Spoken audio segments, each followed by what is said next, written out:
नमस्कार। फाइटर समाचार में आपका स्वागत है। पेश आज 4 दिसंबर सुबह 6 बजे राजस्थान की खास खबरें।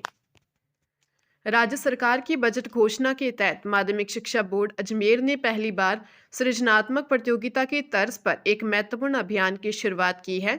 अभियान का नाम ग्रीन ग्रोथ स्किल अभियान है। इसका मुख्य उद्देश्य कक्षा 9 से 12 तक के विद्यार्थियों को सस्टेनेबल डेवलपमेंट और ग्रीन ग्रोथ के सिद्धांतों को आत्मसात कर आवश्यक कौशल का विकास करना है।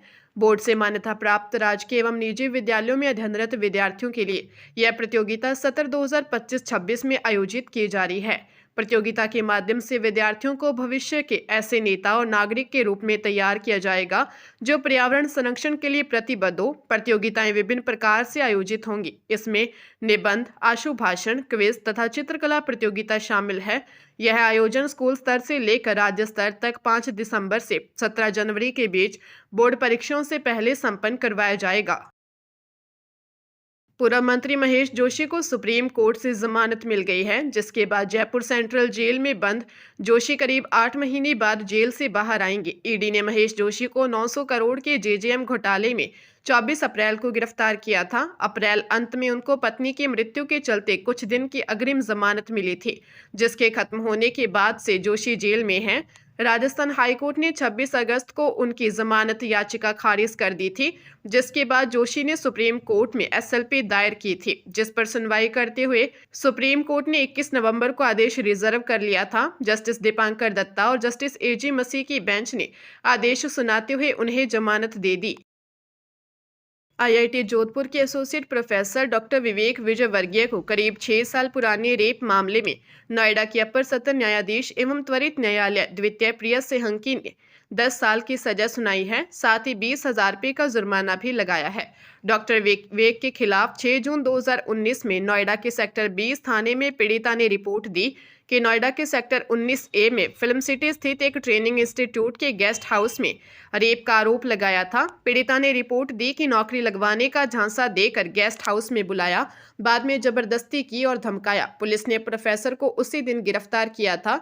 25 सितंबर 2019 को आरोप तय हुए थे। डॉक्टर विवेक को आईआईटी जोधपुर ने जून 2019 में ही निलंबित कर दिया था। इसके कुछ महीने बाद सेवा में वापस ले लिया गया था। श्रीगंगानगर जिले के श्री विजयनगर में बैंक में काम करने वाले एक कर्मी द्वारा लाखों रुपए के गबन का मामला सामने आया है। श्रीगंगानगर नागपाल कॉलोनी निवासी विजय गुप्ता ने रिपोर्ट दी कि वह एचडीएफसी बैंक शाखा श्री विजयनगर में मैनेजर है। बैंक में अनूपगढ़ के वार्ड नंबर 13 निवासी पवन सोनी पुत्र सुभाष सोनी कार्यरत है। 6 अक्टूबर को पवन सोनी का एक्सीडेंट हो जाने के कारण वह अस्पताल में भर्ती था।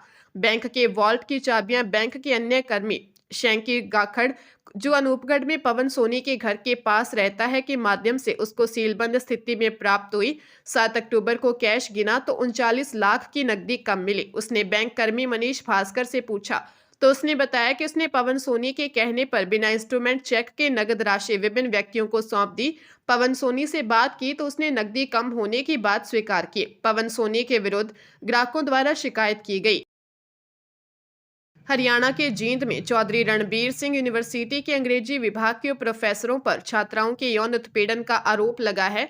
एक छात्रा ने व्हाट्सएप चैट के जरिए इस मामले का खुलासा किया। आरोप है कि प्रोफेसर एक छात्रा पर दबाव बनाकर व्हाट्सएप पर अश्लील बातें करते थे। चैट में छात्रता की सुंदरता एवं कपड़ों को लेकर भी टिप्पणी की गई थी। उससे पूछा गया, आर यू वर्जिन? इसके बाद विभाग के 3 प्रोफेसरों को सस्पेंड कर दिया गया है। यूनिवर्सिटी के कुलपति ने इंटरनल जांच कमेटी का गठन कर मामले में जांच के आदेश दिए हैं। उन्होंने कहा कि यदि आरोप सही पाए गए तो इन प्रोफेसरों को पूरे देश में कहीं भी नौकरी नहीं मिलेगी। मामले में एबीवीपी के छात्रों ने प्रदर्शन कर यूनिवर्सिटी में प्रोफेसरों का पुतला भी फूंका। मामले में एक छात्रा ने मुख्यमंत्री और राज्यपाल को भी शिकायत दी है। भारतीय रेलवे आगामी दिनों में तत्काल टिकटों के लिए खिड़की पर ओटीपी आधारित प्रणाली लागू करने की योजना बना रही है। आम यात्रियों के लिए सुविधा को अधिक सुगम बनाने के उद्देश्य से रेलवे द्वारा इस ओटीपी आधारित तत्काल आरक्षण प्रणाली को प्रस्तावित किया है। सबसे पहले रेलवे ने जुलाई 2025 में ऑनलाइन तत्काल टिकटिंग के लिए आधार आधारित प्रमाणीकरण शुरू किया। इसके बाद अक्टूबर 2025 में सभी आरक्षित टिकट प्राप्त करने के पहले दिन की ऑनलाइन बुकिंग के लिए ओटीपी आधारित आरक्षण प्रणाली लागू की गई। यह दोनों पहल आम रेल यात्रियों द्वारा सफलतापूर्वक अपनाई गई, जिससे आरक्षण प्रक्रिया में अधिक पारदर्शिता और सुविधा सुनिश्चित हुई। रेलवे ने 17 नवंबर 2025 को आरक्षण काउंटरों पर ओटीपी आधारित तत्काल आरक्षण प्रणाली का पायलट प्रोजेक्ट शुरू किया था। वर्तमान में यह प्रणाली कुल 52 ट्रेनों तक विस्तारित की जा चुकी है। जयपुर डीसीपी साउथ की स्पेशल टीम व सदर थाना सांगानेर की टीम ने टेलीग्राम से क्रिप्टो करेंसी में निवेश करने के नाम पर ठगी करने वाले 3 बदमाशों को गिरफ्तार किया है। इनके पास से 95,50,000 की ठगी का खुलासा हुआ है। डीसीपी दक्षिण राजश्री राज ने बताया कि आरोपी जितेंद्र कुमार निवासी सहनपुरी अलवर, अभिषेक उर्फ यश उर्फ दिलखुश गुर्जर निवासी बामोद विराटनगर और नाहिद खान निवासी रतनगढ़ चूरू हाल झाटवाड़ा को गिरफ्तार किया है। इनके पास से 5 मोबाइल और 2 एटीएम कार्ड भी जब्त किए हैं। ठगी की रकम पाने में इस्तेमाल बैंक खाते का धारक भी पकड़ा गया। मामले के अनुसार परिवादी 41 वर्षीय नानग्राम सैनी निवासी सांगानेर ने सोशल मीडिया के जरिए यूएसटीडी में इन्वेस्टमेंट पर बड़ा मुनाफा देने का लालच देने और 95,50,000 रुपए की ठगी का मामला दर्ज करवाया था। रेल यात्रा करने वाले रेल यात्रियों के लिए काम की खबर है। सीकर के रास्ते चलने वाली श्रीगंगानगर बांद्रा टर्मिनस ट्रेन आज रात श्रीगंगानगर से 11 बजे की बजाय 6 घंटे की देरी से सुबह 5 बजे चलेगी। ऐसे में यह ट्रेन कल सुबह 6:45 की बजाय दोपहर 12:15 पर सीकर स्टेशन पहुंचेगी।